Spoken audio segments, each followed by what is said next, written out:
I will show you my 2 favorite tricks to help you solve medium Sudoku faster. And with that, it's solving time. You want to start by looking for digit restrictions from 1 to 9. You'll notice with this one, there are no restrictions in the blocks or solves you can make with a 1. But with the 2's, you'll see with these 2's and this 2, there's only 2 possibilities for a 2 in block 3. And you want to mark that because that will show you where restrictions are. If you solve one of these cells, you can solve the other right away. And this is called Snyder notation. You can also do Snyder notation here in block 4 because of this 2 and this 2. And in block 8 with these 2's and this 2. Greetings, friend. This is round 1, puzzle 3 of the 2025 Sudoku Grand Prix, hosted by Serbia. A few of my new viewers have asked about the rating system I have. I run each puzzle through Sudoku, which is a desktop app, to check it has a valid solution, and it also gives a rating to the puzzle. The colors represent the hardest Sudoku strategy needed to solve the puzzle, and each strategy is then given a point value based on difficulty. The higher the points, the harder the puzzle. Sudoku rated this puzzle medium because it only requires the top 7 strategies from my Sudoku solving guide, including my 2 favorite tricks. Which brings me up to the question of the day. What is the highest difficulty puzzle you can solve without help? Is it easy puzzles that require just cross-hatching and naked singles? Medium puzzles like this? Hard puzzles which require advanced strategies? Unfair puzzles that use digit chaining? Or extreme which require the toughest strategies and the rarest? Please, please, please drop it in the comments. Help me grow the best Sudoku community on YouTube. It starts with your feedback. And let's continue now with the 3's as I show you my first favorite trick. You'll see with these 2 3's, 3 possibilities for a 3 in block 1. Not going to mark that. No other restrictions. 4's, no restrictions there. But with the 5's, you can see with these 2 5's and this 5, 2 5's in block 6. And then with these 2 5's in block 7. And this leads me up to my first trick that I like.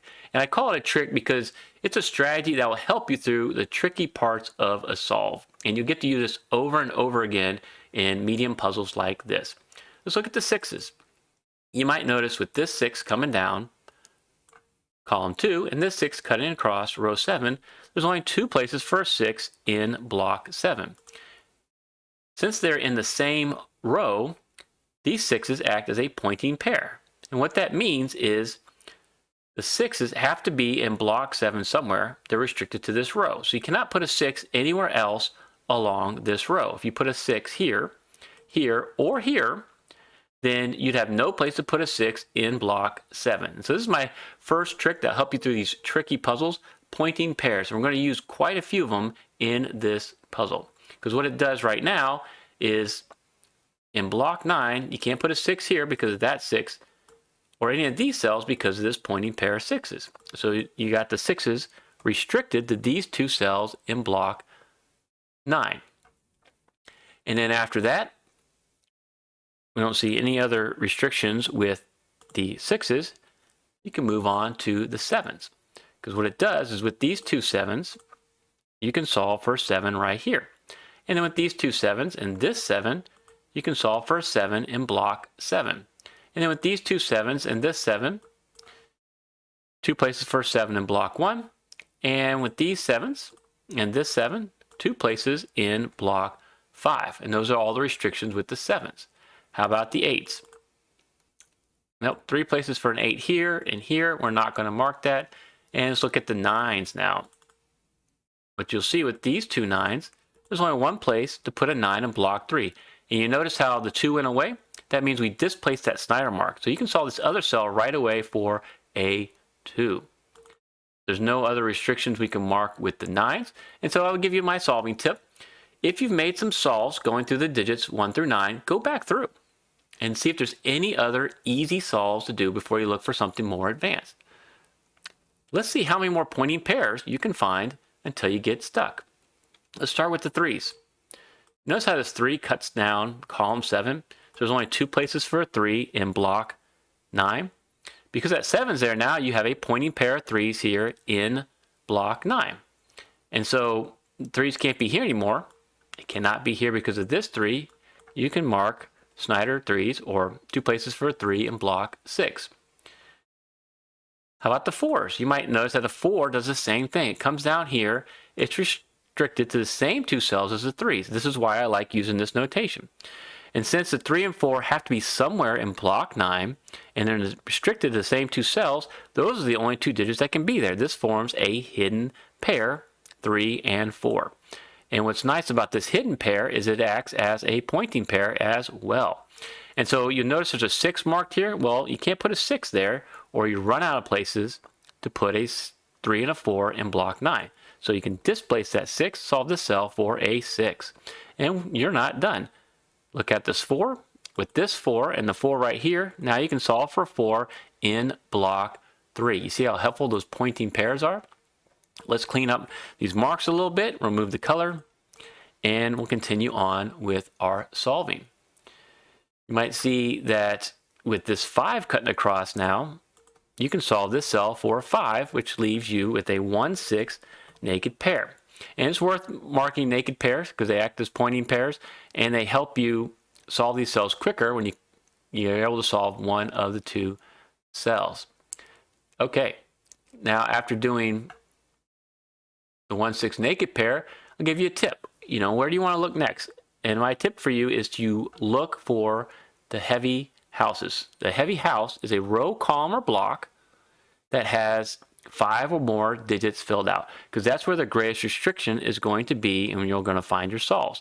Since you have a 3, 4 here, and a 2, 5, 6, 7, and a 9 in block 9, that means this could only be a 1 or an 8. Hopefully you see that. Since you have a 1 in row 7 already, you can solve this cell for a 1 and this cell for an 8. And then you notice we've added 2 more digits to column 7. So it restricts column 7 to these 2 empty cells.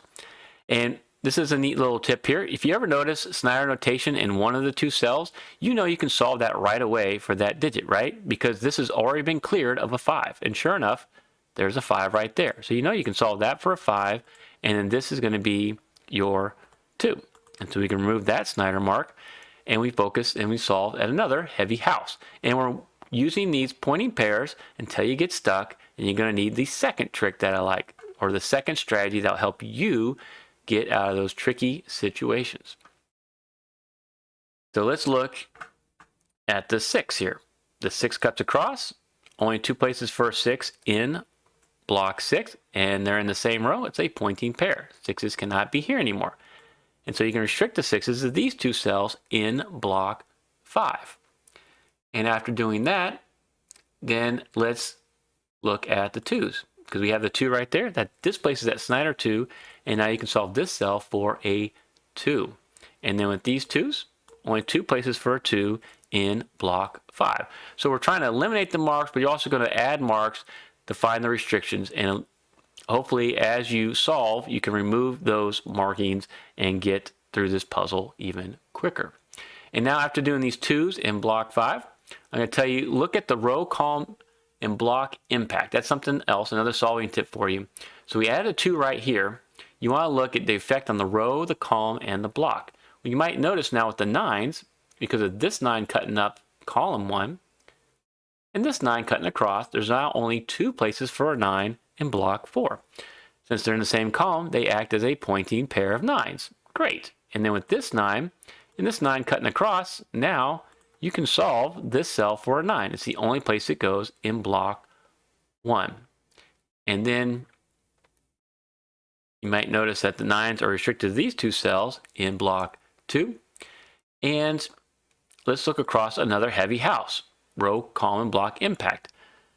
Since you just added a 9 right there, and you already have a 2, 3, 5, 7, 8, we just need a 1, 4, and a 6 across row 1. And this is going to set up my second favorite trick. You notice you have a 1 and a 4 right here, so the 1, 4, and 6, the only digit that can be right there is a 6, which restricts the 1 and 4 to these 2 cells in block 2. And I'm going to highlight that because this is part of that second favorite trick. And if you get stuck in this puzzle, it's probably because you didn't see what I'm about to set up for you. Let's continue on with these sixes. You got these two sixes. You can displace the Snyder 6 right there and solve this cell for a 6, displacing that Snyder 5. Now you may notice that with this 5 and this 5, and the 5 right here, 2 places for a 5 in block 8, same as the 2, so you have a 2-5 hidden pair. Check out this heavy house we just created. You got a 1, 2, 5, 6, 7, 8, 9. Just need a 3 and a 4 here in row 7. And I'm going to highlight that because this sets up my second favorite trick. And this one's harder to spot. With the pointing pairs, you're looking outward and you're scanning across rows and across columns.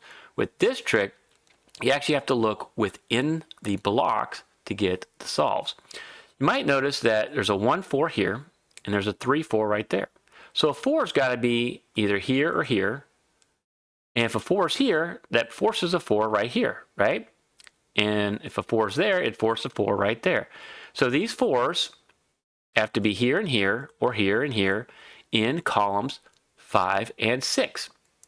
And so you might notice is, where can a 4 go now in block 5? Well, it can't be here, and it can't be here because they're going to be in one of these cells. So it has to be in column 4. This is my second favorite trick.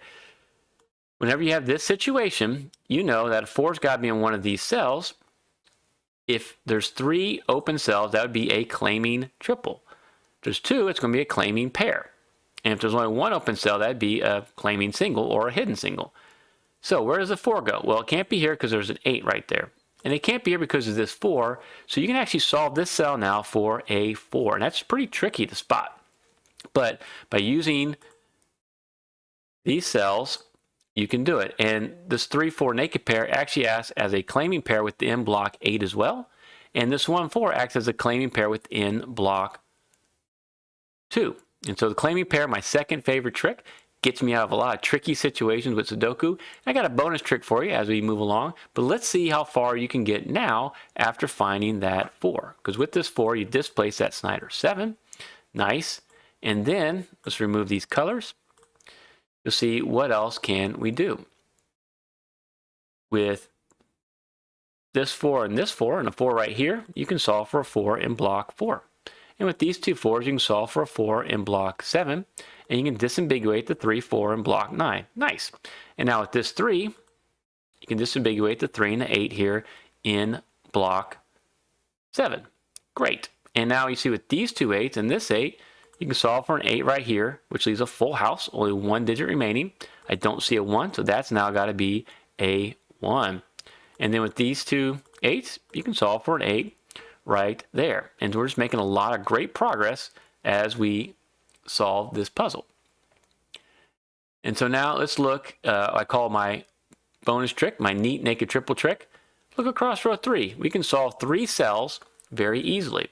You might notice that you have a 1 and 6 right there, a 2, 3, 4, and a 5 right here. So all you need left is a 7, 8, and a 9.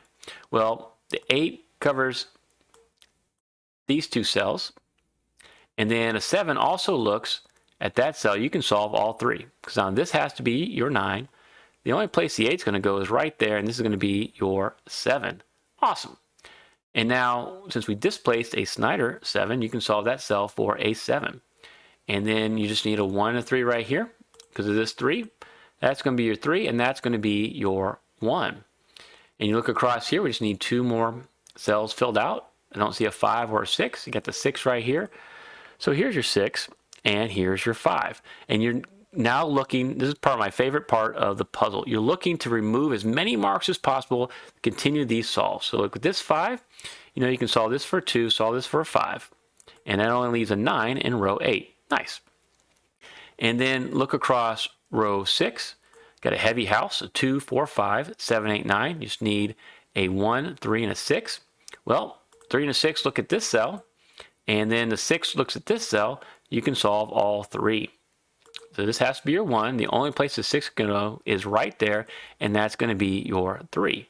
Now, nice. And now you can disambiguate the 4, 3 right here. And you remember, because the 4's got to be in column 5 here in block 8, you know you can immediately solve that for a 4 and solve this for a 1. And look at these two 1s. The only place for a 1 in block 5 is right there. And then we marked a 2, so that's got to be your 2. And this is going to be your 9. Awesome. So you can displace that Snyder 9 and solve this cell for a 9. And I just need a 3 and an 8. So I'm going to look up here and go, oh, there's my 8. That's got to be a 3. That's got to be your 8. And then with this 3, displace that Snyder 3. Solve this cell for 3, displacing that Snyder 6, allowing you to disambiguate the 6 and 1 in block 3, and you only have 2 more cells. I don't see a 1 down here, so I just start with the last cell I solved, put a 1 right there, and our last digit is an 8. Now, use the tricks you just learned to solve this next puzzle. Thank you so much for watching.